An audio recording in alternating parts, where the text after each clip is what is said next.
오늘 성경 말씀 신약 성경 마태복음 14장입니다.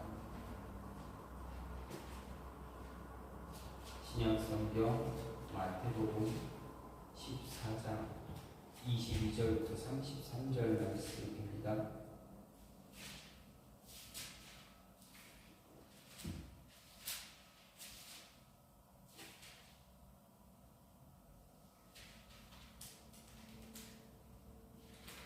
마태복음 14장 22절부터 33절 말씀입니다. 예수께서 즉시 제자들을 재촉하사 자기가 무리를 보내는 동안에 배를 타고 앞서 건너편으로 가게 하시고 무리를 보내신 후에 기도하러 따로 산에 올라가시니라. 저물매 거기 혼자 계시더니 배가 이미 육지에서 수리나 떠나서 바람이 거스름으로 물결로 말미암아 고난을 당하더라. 밤사경에 예수께서 바다 위로 걸어서 제자들에게 오시니 제자들이 그가 바다 위로 걸어오심을 보고 놀라 유령이라 하며 무서워하여 소리 지르거늘 예수께서 즉시 이르시되 안심하라. 나니 두려워하지 말라. 베드로가 대답하여 이르되 주여 만일 주님이시거든 나를 명하사 물 위로 오라 하소서 하니 오라 하시니 베드로가 배에서 내려 물 위로 걸어서 예수께로 가되 바람을 보고 무서워 빠져가는지라 소리 질러 이르되 주여 나를 구원하소서 하니 예수께서 즉시 손을 내밀어 그를 붙잡으시며 이르시되 믿음이 작은 자여 왜 의심하였느냐 배에 함께 오름에 바람이 그치는지라. 배에 있는 사람들이 예수께 절하며 이르되 진실로 하나님의 아들이로소이다 하더라. 아멘. 오늘 말씀 마태복음 14장 22절부터 33절 말씀입니다. 우리가 잘 알고 있는 베드로가 물 위를 걸은 기적이 나타난 사건입니다. 오늘 말씀은 오늘 말씀이 있기 전 바로 전에 있었던 사건이 정말 누구도 하지 못하는, 누구도 할 수 없는, 오직 예수님만 할 수 있는 사건, 위대한 사건이 하나 있었습니다. 무슨 사건입니까? 예수님이 물 위를 걷고 베드로가 물 위를 걷기 전에 일어난 아주 큰 이적, 무엇입니까? 오병이어 사건입니다. 물고기 2마리와 떡 5개와 물고기 2마리로 5,000명을 먹이시고 12바구니를 남기신 그러한 사건입니다. 여기서 5,000명이 먹었다 하는 것은 당시 이스라엘 사람들의 숫자 개념은 장정 많습니다. 그러니까 나이 한 20세 이상 된 청년들, 청장년, 중년 이렇게 이런 사람들만 세는 게 당시 이스라엘 시대의 숫자 세는 개념입니다. 그렇다면 이때 모인 사람들은 단지 5,000명이냐? 아닙니다. 그 이상이 됩니다. 여인들도 있을 것이고 아이들도 있습니다. 오병이어 사건을 일으킨 장본인이 누구입니까? 예수님이기도 하지만 그 오병이어를 갖고 온 사람이 누구입니까? 어린아이였습니다. 어린아이가 물고기 2마리와 떡 5개를 갖고 있어서 자신이 아마 예수님을 따라다니면서 먹을 도시락이라고 생각할 수 있겠죠. 음식일 것입니다. 그것을 가지고 예수님께서 축사하시고 5,000명, 장정 5,000명을 먹이신 사건입니다. 그렇다면 함께 했던 사람들 생각하면 2배, 3배 정도, 더 아니면 4배 정도의 인원이다 생각되면 얼마나 많은 인원이 먹었습니까? 그러고도 12바구니가 남았다 이야기합니다. 이러한 큰 이적, 정말 누구도 버릴 수 있는, 누구도 할 수 없는 이적을 하는 예수님께서 베푸신 다음에 즉각 너무 빠르게 조금의 여유도 없이 제자들을 어떻게 합니까? 강 건너, 갈릴리 바다 건너편에 있는 베세다로 빨리 건너가라, 배 타고 건너가라, 재촉하십니다. 예수님이 얼마나 재촉했는지 오늘 말씀 복음서를 통해 보면 얼마나 재촉했는지 알 수가 있습니다. 그러면 왜 예수님이 이렇게 제자들을 이 큰 이적을 행하시고 그 이적을 그 이적에 대해서 음미하거나 어떤 묵상할 수 있는 그런 기회도 없이 이렇게 보내셨을까?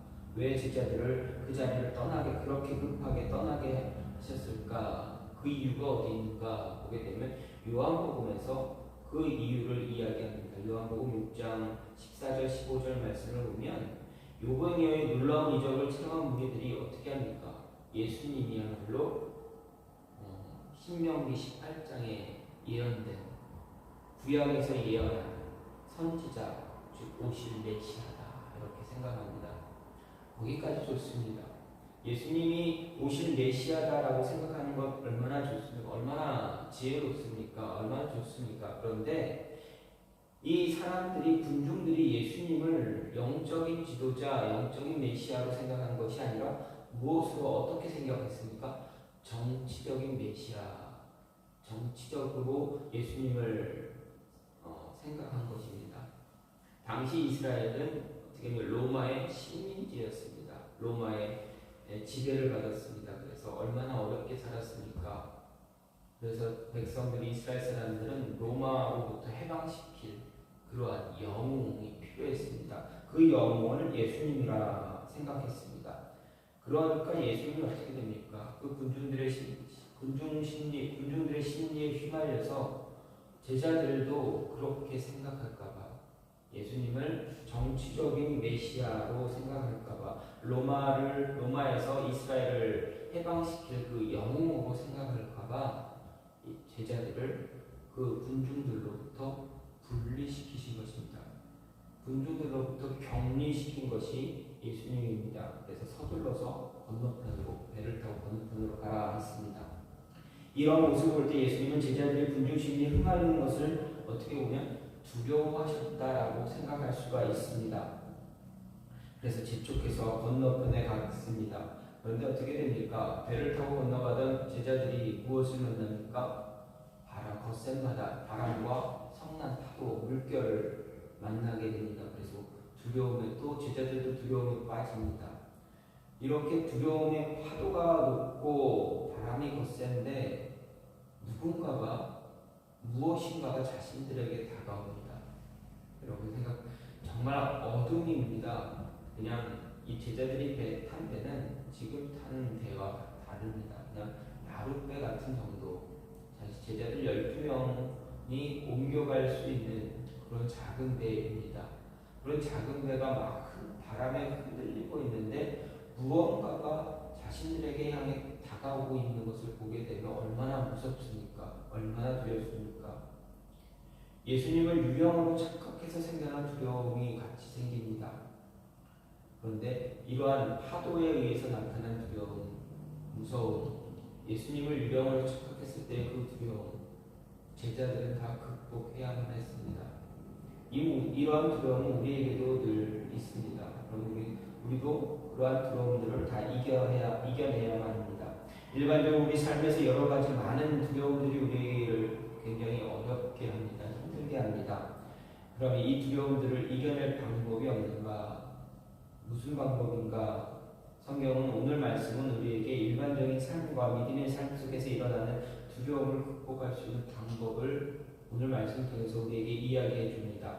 그러면 우리가 어떻게 하면 두려움을 이길 수 있는가 보게 되면 늘 혼자만의 시간을 가질 때 두려움을 이길 수 있다 이야기합니다. 이 혼자만의 시간은 무엇입니까? 하나님을 만나는 시간입니다. 영적으로 깨어있기 위한 시간을 깨어있기 위해서 내 자신을 영적으로 깨어있게 만들기 위해서 갖는 그 시간이 있어야 우리가 승리할 수 있다. 두려움을 이길 수 있다 이야기합니다.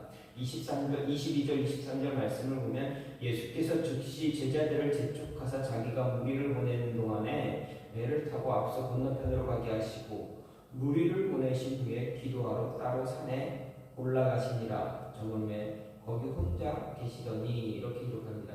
예수님이 제자를 보내시고 어떤 시간을 가졌다 이야기합니까? 혼자만의 시간을 가졌다 이야기하십니다. 그 혼자만의 시간이 무엇입니까? 기도 시간이었습니다. 예수님께서 제자들을 재촉하심으로 배를 타고 건너편을 보냈고 예수님은 혼자 자신만의 시간을 가졌습니다. 자신만의 시간 갖기 위해서 제자들을 보내는 것입니다. 군중 심리에 휩싸이지 않게 하기 위해서 제자들을 보낸 것도 있지만 자신만의 시간을 갖기 위해서 보낸 것도 있다라는 이야기입니다.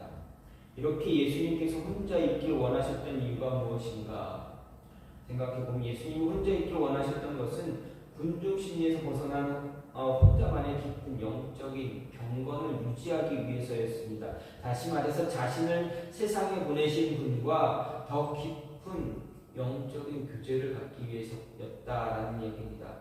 깊은 영적 교제를 갖는다는 것은 바로 기도한다라는 말씀입니다. 하나님과 단둘의 교제 시간을 갖기 위해서 제자들을 보내셨습니다. 예수님이 이렇게 영적 교제를 갖고자 하신 이유 무엇입니까? 왜 예수님은 하나님과 성부 하나님과 단둘만의 시간을 가지려고 했습니까? 그것은 이제 앞으로 자신에게 다가올 일에 대한 준비였습니다. 앞으로 예수님이 겪어야 할 그 일에 대한 준비였습니다. 예수님이 세상에 오신 이유 무엇입니까? 우리를 구원하기 위해서입니다. 그것을 이루시기 위해서, 성취하기 위해서 필요한 준비가 필요했다라는 이야기입니다. 그만큼 예수님도 자신이 겪어 나갈 일에 두려움이 있었다라는 이야기입니다. 예수님도 세상에 오신 이후에 자신의 사역을 감당하시면서 하시는 일, 앞으로 일어날 일, 그게 두려웠다라는 이야기입니다. 십자가의 죽음이 얼마나 고통스러운 것인지 예수님은 잘 알고 있었습니다. 그래서 그 두려움을 이겨내기 위해서 가장 필요한 것이 하나님과의 깊은 영적인 교제입니다. 이 영적 교제 없이는 십자가의 승리도 없기 때문입니다. 얼마나 두려워하셨는지 우리는 성경을 통해서 알 수 있습니다. 예수님이 겟세마네 동산에서 마지막으로 기도하던 그 모습을 보면 예수님이 얼마나 그 십자가를 두려워하셨는가 알 수 있습니다. 이 십자가 고난을 피하기 위해서 예수님이 무엇라고 고백하십니까? 아버지, 할 수만 있다면 이 잔을 나에게서 옮겨달라. 이 십자가를 하나님 아버지, 내가 피할 수만 있다면 피하게 해달라고 고백하고 있습니다. 그 고난이 얼마나 두려운 것인지 예수님은 알고 있었습니다. 예수님의 이런 모습은 제자들과 우리에게도 훌륭한 좋은 가르침을, 정말 귀한 가르침을 주고 있습니다. 바로 우리들도 예수님처럼 깊은 영적 교제를 가질 때 두려움을 이겨낼 수 있다는 것입니다.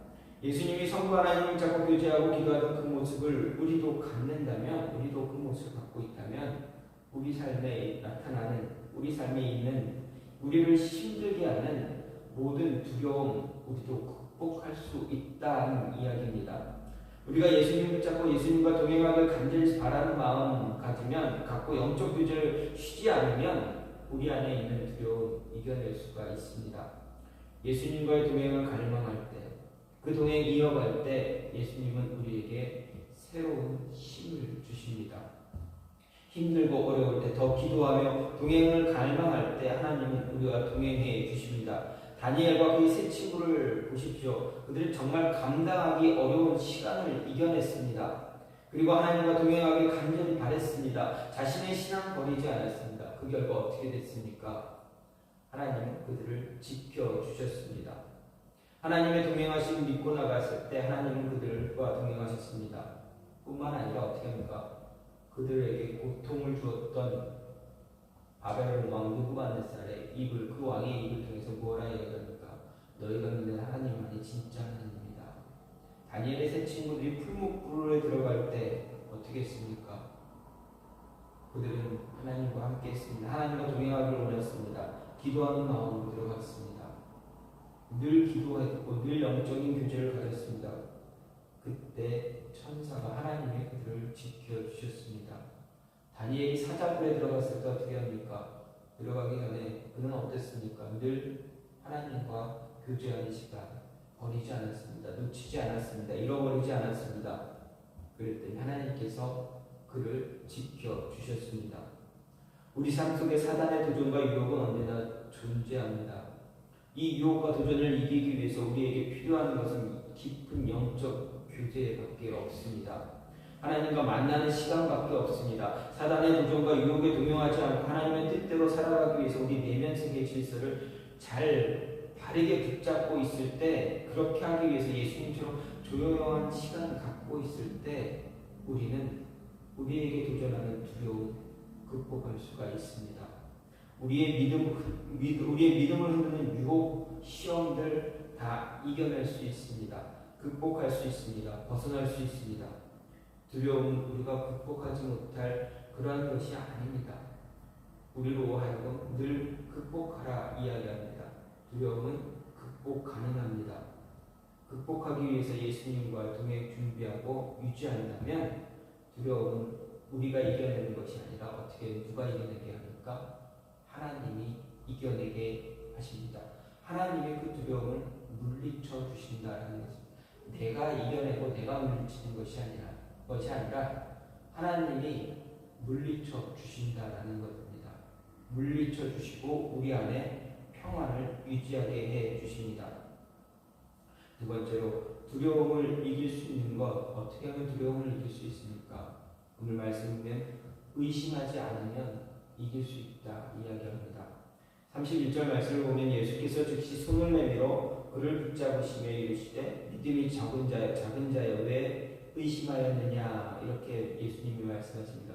무슨 이야기고 어떤 상황입니까? 베드로가 예수님께 손을 내미는 상황입니다. 그때 예수님께서 왜 의심했느냐 말씀하신 것입니다. 오늘 이 말씀을 통해서 우리 안에 있는 두려움을 극복할 수 있는 또 다른 방법, 바로 내 안에 있는 의심 버리면, 의심을 이겨내면, 의심을 갖지 않으면 두려움을 극복할 수 있다는 것입니다. 의심한다는 것은 내 안에 어떤 불안함이 있다는 것과 같습니다. 내 속에 불안함이 존재하고 있습니다. 불안함 때문에 어떤 결과가 일어날 것인가를 생각하고 있습니다. 불안함으로 인해서 어떤 결과가 일어날 것인가를 생각하고 있다는 것이 바로 두려움이라는 것입니다. 원하지 않는 결과를 얻게 될까 불안해하고 두려움에 떨고 있습니다. 그래서 나 자신을 의심하게 됩니다. 내 능력도 의심하게 됩니다. 결국 할 수 없다는 마음이 커지게 되면 어떻게 됩니까? 난 안 돼. 라는 그러한 결론을 스스로 내립니다. 두려움이 커지고 불안함이 커지면 결국은 내가 할 수 있는 일임에도 불구하고, 내가 해결할 수 있음에도 불구하고 할 수 없어, 못해, 안 돼 라는 이야기를 하게 된다는 이야기입니다. 말씀입니다. 하지만 성경은 어떻습니까? 언제나 우리에게 이 두려움에 맞서 싸우라고 얘기합니다. 왜냐하면 예수님도 이 두려움에 맞서 싸우시고 승리했기 때문입니다. 겟세마네 동산에서 얼마나 두려워하십니까? 그러나 십자가 당당히 지시고 그 싸움에서 승리하셨습니다. 두려움을 이겨내셨습니다. 예수님만이 아닙니다. 성경의 수많은 믿음의 선배들이 이 두려움과 싸워 승리했습니다. 불안함과 싸워 승리했습니다. 의심을 물리치고 승리했습니다. 그래서 우리에게 이야기합니다. 싸워서 승리하라 말합니다. 오늘 30절 말씀을 보면 베드로가 왜 두려움에 빠졌는지 그 모습을 발견할 수가 있습니다. 아니, 모든 제자들이 왜 두려움에 있었는지 알 수가 있습니다. 제자들이 두려움에 빠져 있었던 가장 첫 번째 이유는 무엇입니까? 파도가 치고 있는데 물 위로 무언가가 다가오고 있었습니다. 누가 오고 있다는 것입니다. 예수님이란 사실을 알기 이전까지 그들은 온통 두려움에 휩싸여 있었을 뿐입니다. 두려움에서 헤어나오지 못했습니다. 하지만 예수님이 안심하라, 많이 두려워하지 말라 했을 때 그들은 두려움을 이겨냈습니다. 그리고 두 번째 두려움에 생겨난 이유는 무엇입니까? 베드로 때문입니다. 베드로가 예수님처럼 물 위를 걷고자 했습니다. 실제로 걸었습니다. 기적을 그는 경험했습니다. 베드로와 같이 물 위를 걸은 사람 세상에 아무도 없습니다. 베드로만 경험했습니다. 이 사실을 볼 때 기적은 스스로 도전할 때 내 것이 된다는 이야기입니다. 베드로는 기적을 경험했지만 눈앞에 보이는 파도 때문에 어떻게 합니까? 다시 두려움에 빠졌습니다. 베드로가 두려움에 빠진 이유 예수님이 설명해 주십니다. 왜 의심이니? 왜 의심이니? 너 몇 걸음 걸어오지 않았느냐? 왜 의심하느냐? 걸어온 거는 무리를 걸은 것은 뭐 때문에 뭐 어떻게 걸어왔느냐? 왜 의심하냐? 이렇게 말씀하시는 것입니다. 파도에 휩쓸려 바다에 빠지면 어떻게 하지? 라는 의심이 베드로 자신을 두려움에 빠지게 만들었습니다. 의심하지 않았다면 베드로는 어땠습니까? 예수님이 있는 곳까지 걸어갔을 것입니다. 그리고 예수님과 호응했을 것입니다. 그리고 다시 예수님과 함께 배로 물 위를 걸어서 왔을 것입니다. 그런데 의심 때문에 더 큰 기적을 경험하지 못했습니다. 모든 것 다 잃어버렸습니다. 몇 발자국 물 위를 걸었던 기억조차, 그 경험조차 다 잃어버렸습니다. 우리도 마찬가지입니다. 지금까지 경험한 하나님의 은혜 잃어버리는 일이 허다합니다. 그 이유는 무엇입니까? 우리의 연약한 믿음 때문입니다. 아니, 의심 때문입니다. 하나님의 능력을 의심했기 때문에 놓치고 잊어버립니다. 믿음의 반대말이 무엇입니까? 믿는다, 안 믿는 것입니까? 불신입니까? 믿음의 반대말이 불신입니까? 그렇지 않습니다. 믿음의 반대말은 의심입니다. 믿지 않는 것이 아니라 의심하는 것입니다. 지금까지 잘 됐는데 또 될까? 과연 될까라는 의심 때문에 놓치는 것이, 잃어버리는 것이 너무 많다는 이야기입니다. 성경에서 말하는 대표적인 경우가 있습니다. 아마도 60만 명이라는 정말 많은 사람이 아무런 어려움 당하지도 않았는데 다 죽었다라는 것입니다. 40년 동안 광야를 헤매면서 죽었습니다. 바로 출애굽을 한 이스라엘 백성들 가운데 가나안 땅에 들어가지 못한 60만 명의 장정들입니다. 그들은 가데스 바네아에서 하나님의 능력을 의심했습니다. 그 결과 약속의 땅으로 딱 두 사람을 제외하고는 모두 죽었습니다. 누굽니까? 여호수아와 갈렙입니다. 아론도 죽었습니다. 모세도 죽었습니다. 그들도 가나안 땅에 들어가지 못했습니다. 생각해 보시오. 홍해를 건넜습니다. 이스라엘 백성이 홍해를 건넜습니다. 어떻게 건넜습니까? 헤엄쳤습니까? 배 탔습니까? 아닙니다. 마른 땅 위로 건넜습니다. 그런 위대한, 정말 엄청난 기적을 경험했습니다. 그들을 쫓아왔던 애국 군대들이 어떻게 됩니까? 그 홍해 바다에 다 빠져 죽었습니다. 하나님은 이야기하셨습니다. 단 한 사람도 내가 살려보내지 않을 것이다. 모두 다 죽었습니다. 그 안에서 다 죽었습니다. 구름 기둥과 불 기둥이 이스라엘 백성들을 보호했습니다. 바위 위에서 물이 치솟았습니다. 먹을 수 없는 물을 단물로 변하게 하시고 먹였습니다. 뿐입니까? 애굽을 나오기 전에 10가지의 재앙도 경험하게 하셨습니다. 오직 애굽 사람들에게만 이 10가지 재앙이 임했습니다. 마지막 재앙, 10번째 재앙, 장자의 죽음은 정말 애굽 사람 바로가 치를 떨었던 재앙입니다. 그런데 이스라엘 백성들은 단 한 사람도 그 재앙을 경험하지 않았습니다. 겪지 않았습니다. 이런 것을 다 보았던 이스라엘 백성이었습니다.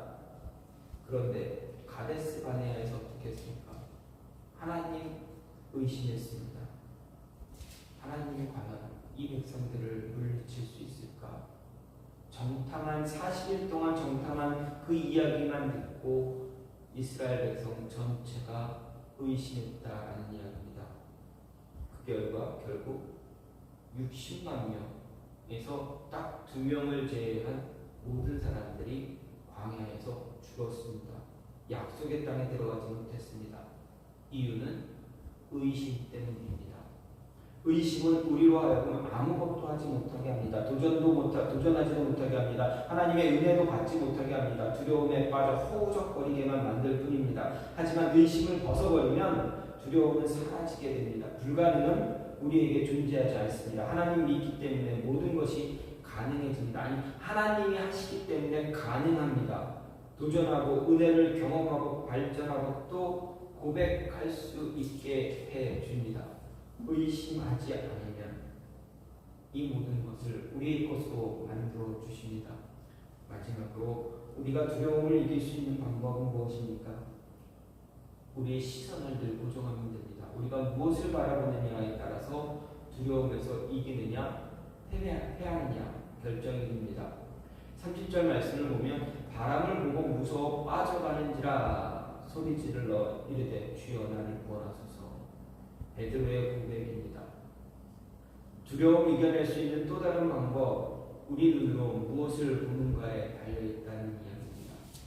다시 말해 우리 시선이 어디를 향하고 있느냐에 따라서 두려움을 이기느냐 두려움을 굴복하느냐 결정된다는 말씀입니다. 베드로에게 찾아온 두려움이 중요합니까? 중요하지 않습니다. 베드로 마음속에 있는 두려움은 중요한 것이 아닙니다. 아무리 거대한 두려움이 베드로를 향해 달려올지라도 그것은 중요하지 않습니다. 물 위를 걷고 있는 베드로에게 지금 중요한 것 무엇입니까? 거대한 파도입니까? 아닙니다. 자신을 집어삼킬 것처럼 달려드는 파도가 중요하지 않습니다. 지금 베드로에게 가장 중요한 것은 베드로가 어디를 보느냐입니다. 베드로의 시선입니다. 베드로가 어디를 바라보느냐에 따라서 모든 것이 결정되기 때문입니다. 어디에 집중하느냐에 따라서 기적을 계속 경험하느냐 아니면 그렇지 못하느냐가 결정되기 때문입니다. 베드로는 자신과 다른 제자들을 향해 걸어오신 예수님을 보았습니다. 그리고 자신의 시선을 예수님께 집중했습니다. 그랬더니 갈릴리 바다를 헤엄쳐서 오신 것이 아니라 그 위를 걸어서 아주 편안하게 걸어오시는 예수님을 보았습니다. 예수님만 보았을 때 베드로는 자신도 물 위를 걸었습니다. 몇 발자국 걸어 예수님께 다가갔습니다. 물 위를 걷던 베드로의 눈이 갑자기 예수님이 아닌 자신에게 다가오는 거대한 파도의 물결에 눈이 옮겨졌습니다. 시선이 옮겨졌습니다. 이 파도는 이미 이전부터 제자들에게 베드로의 눈에 다 있었던 것입니다. 예수님이 오기 이전부터 제자들은 그 파도를, 그 무서운 바람을 다 보고 있었다는 것입니다. 이미 자신의 눈에 들어와 있는 파도에 다시 시선을 돌렸을 때, 시선을 뺏겼을 때, 예수님께 집중하지 못했을 때 베드로가 어떻게 됩니까? 두려움에 빠졌다라는 이야기입니다. 예수님보다 파도를 더 크게 보았습니다. 끝내 물속으로 빠져들었습니다. 여기서 우리에게 중요한 가르침은 무엇입니까? 우리의 눈이 어디를 향하고 있는가입니다. 우리의 시선이 예수님이 아닌 다른 곳 향하고 있다면 우리도 물속으로 빠져들 수밖에 없습니다. 베드로와 별 차이가 없습니다. 모든 순간 어떤 일을 하든 우리 시선이 예수님이 아닌 내 욕심, 세상이 말하는 것에 빠져 있다면 어떤 것도 얻을 수가 없습니다. 승리할 수 없습니다. 예수님께 집중하지 않았기 때문에 우리에게 승리는 존재하지 않습니다. 오직 실패만 있을 뿐입니다. 어떤 문제가 어떤 시련이 나에게 다가온다 할지라도 우리 시선을 예수님으로부터 분리시키지 않고 예수님께 집중하면 예비된 은혜는 바로 내 것이 됩니다. 여러분 것이 됩니다. 모든 것이 여러분 것이 됩니다. 차고 넘치는 은혜의 파도 속에서 헤엄을 치며 기쁨을 노래할 뿐입니다. 과거에 오래전입니다. 한 30년 정도 됐던 것 같습니다. 20년 정도 된 것 같습니다. 제가 한 책을 읽었습니다. 그 책에 나온 간증의 이야기가 있습니다. 한 여학생이 중학교 때 친구들을 따라서 이제 교회를 다니기 시작했다고 합니다. 머리도 좋고 공부도 참 잘하는 학생이었습니다. 친구 전도를 통해서 예수님을 만났습니다. 교회 생활했습니다. 신앙생활했습니다. 수련회도 빠지지 않고 갔습니다. 그리고 이제 중학교를 졸업하고 고등학생이 됐습니다. 참 정말 잘했던 학생이었습니다. 그래서 전교 1등, 2등을 놓치지 않는 그런 아이였습니다. 그런데 함께 신앙생활을 했던 친구들이 고등학교 지나간 뒤로부터 시간이 조금 흐르니까 한둘씩 이제 주일날 교회에서 볼 수가 없습니다. 이유가 무엇이겠습니까? 입시 때문에 그렇습니다. 부모님들의 등살에 이제 교회 가야 되는데 학원에 갑니다. 학원 다니다가 이제 주일날 보충 수업을 하다 보니까 이제 보충 수업 할 때는 이제 등살에 못 이겨서 학원으로 가는 친구들이 생겼습니다. 근데 그 친구들이 다 교회 직분자의 자녀다였다는 자녀들이었습니다. 근데 이 여학생은 어떻습니까?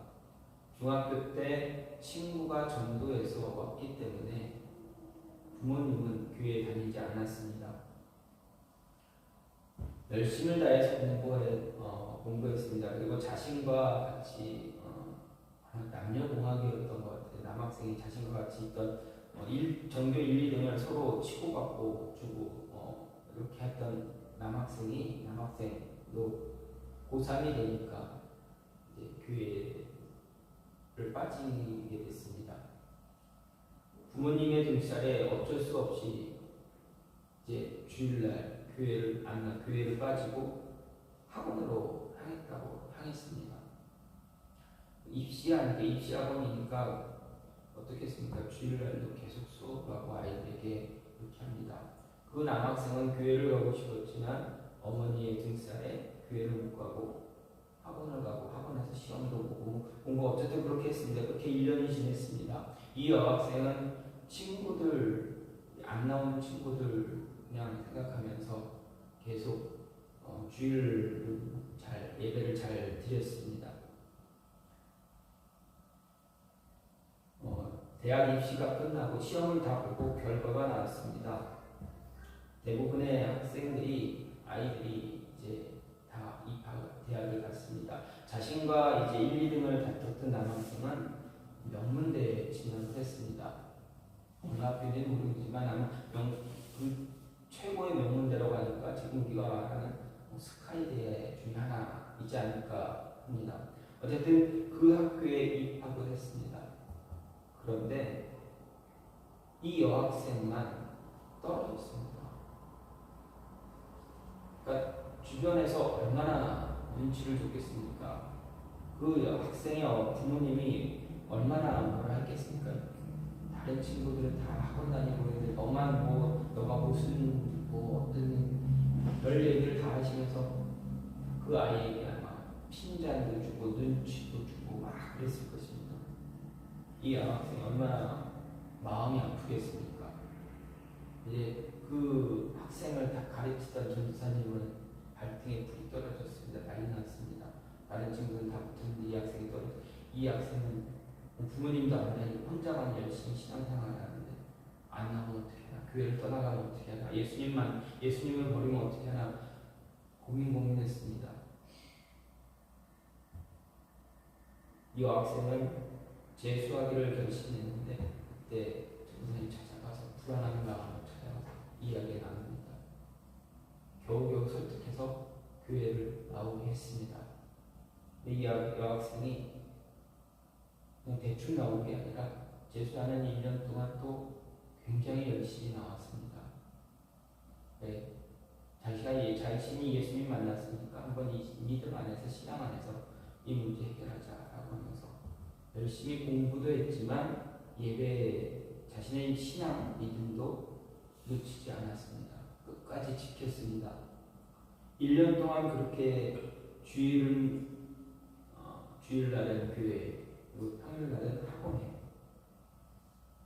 딱 2군데만 갔다 오고 가면서 공부했습니다. 결과가 났습니다.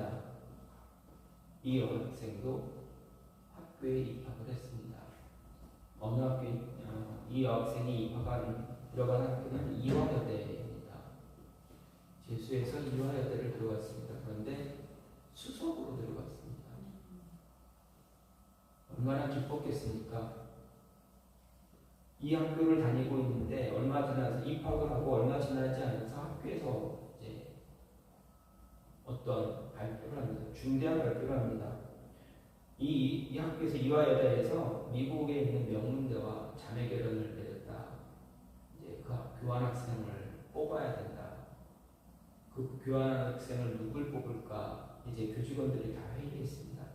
회의한 결과 공평 형평성을 어떻게 맞추려고 해야 되니까 형평성을 맞춰야 되니까 회의한 결과 그러면 누구도 반박하지 못하게 올해 우리가 지금 처음 자매 결연을 맺었으니까 올해 수석으로 입학한 학생을 보내자 학교에서 결정했습니다. 누가 됐습니까?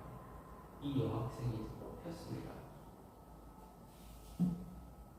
하나님은 이 여학생의 그 신앙을 위해서 믿음을 위해서 한 해를 늦게 들어가게 했고 그래서 이 교환학생으로 이제 미국의 명문대학교 교환학생으로 전액 장학금을 받고 이제 미국에서 공부할 수 있게 해주셨습니다. 이 여학생도 그것을 고백했습니다.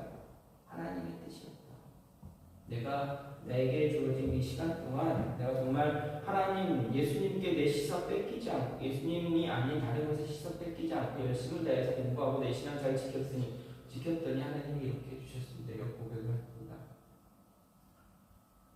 근데 이 여학생과 전교 1등, 2등을 다투던 남학생은 고3 그 1년 동안 그렇게 신앙과 공부와 부모님의 등설에 갈등하다가 입학한 이후에 얼마 안 돼서부터 1년 동안 정신치료를 받았다고 합니다.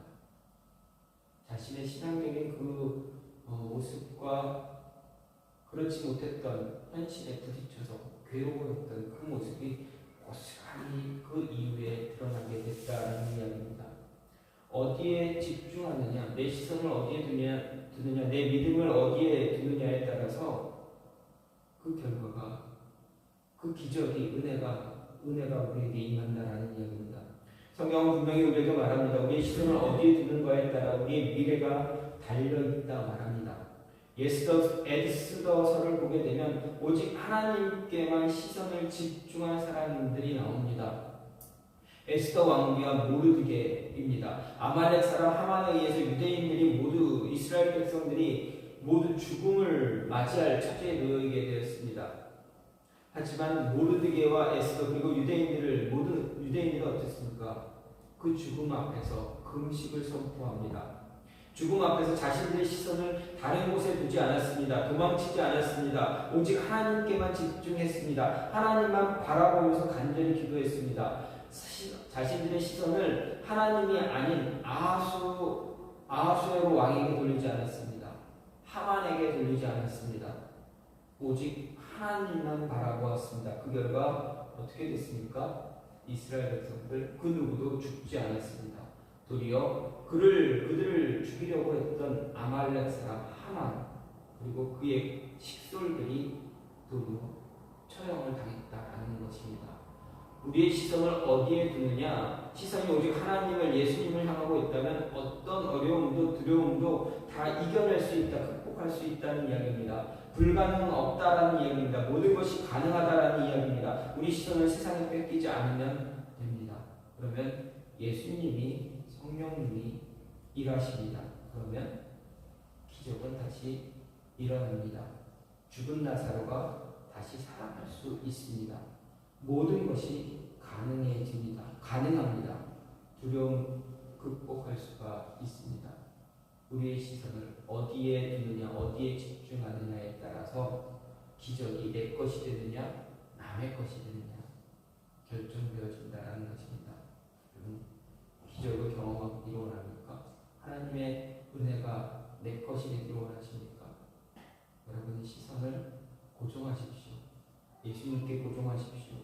집중하십시오. 그러면 모든 은혜가 다른 사람이 아닌 내 것이 될 것입니다. 그런 은혜를 경험하고 또 고백할 수 있는 여러분이 되기를, 저와 여러분이 되기를 간절히 소망합니다. 지금 같이 기도하기로 하는데, 하나님, 우리 안에, 내 안에 너무 많은 두려움이 있습니다. 세상을 어떻게 살아야 될까? 나에게 일어나는 일들이 내가 어떻게 그것을 극복할까? 어떻게 이를 해결할까? 내 안에는 불안함과 두려움이 가득합니다. 이것을 극복할 수 있게 달라고 예수님만 바라보고 의심하지 않고 늘 예수님과의 깊은 교제의 시간을 가질 때 이 모습을 다 이겨낼 수 있으니 하나님, 우리가 이런 모습 갖게 해달라고, 이런 모습에서 벗어나지 않게 해달라고 이 시간 같이 기도하는 시간 갖겠습니다. 같이 기도합니다.